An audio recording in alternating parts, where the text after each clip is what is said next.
Have you ever thought what would happen if a country had no rules, no limits on powers, no protection of rights?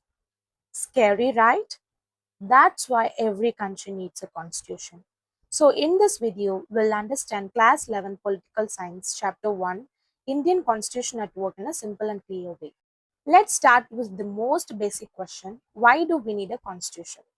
First, a constitution helps in coordination and assurance. India is a diverse country, different religions, languages, cultures. So people need assurance that they will be treated fairly. The constitution builds this trust. Second, it tells us who has the power to make decisions, who make laws, who implements them, who checks them.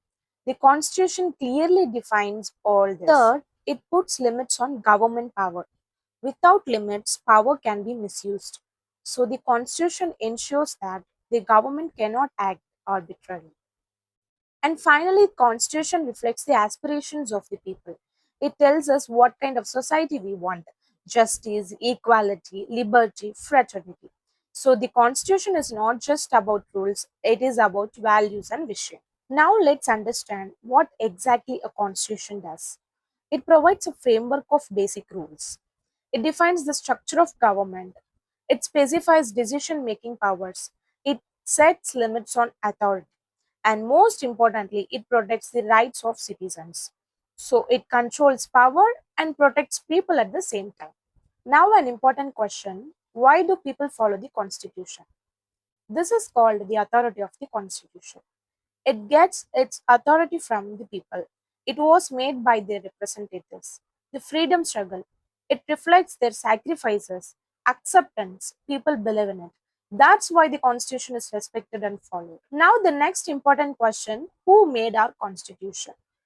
A constituent assembly was formed in 1946. It included representatives from across the country. The drafting committee was headed by Dr. B.R. Ambedkar, who is known as the father of the Constitution. It took about 2 years, 11 months, and 18 days.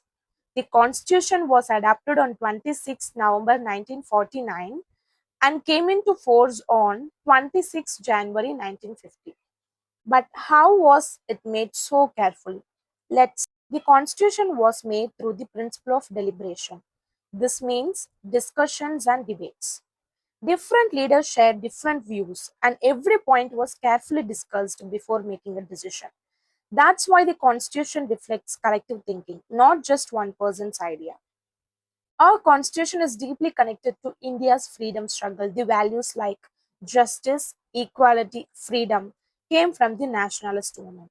So the Constitution continues the vision of our freedom fighters. One interesting feature of the Indian Constitution is that it is called a bag of borrowing.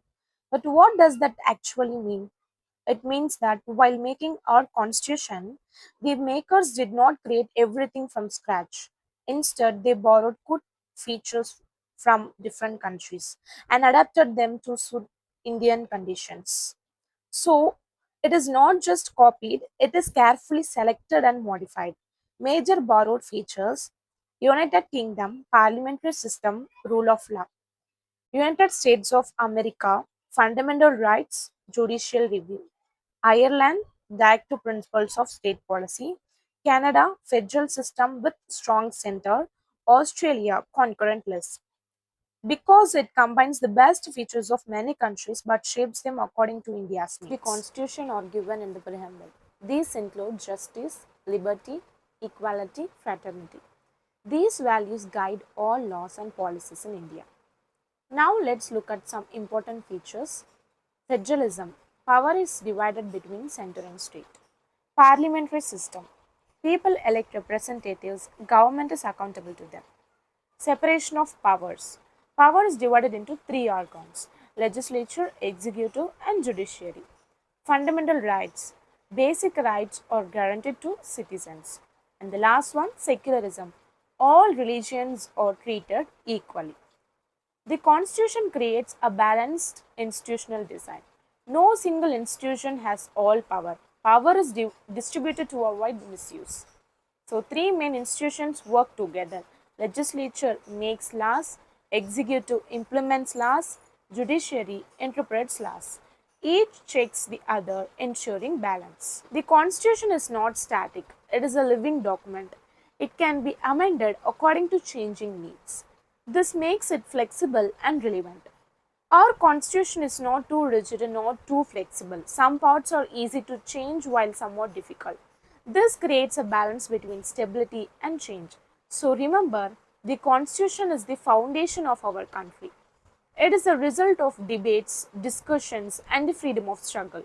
It gives structure to government, limits power, protects rights, and reflects our values. So that's why it is essential for democracy. If you understood this chapter clearly, comment Constitution below. I have also added important UPSC style questions in the description, so don't forget to check out that. Like, share, subscribe for more NCERT videos. Thank you.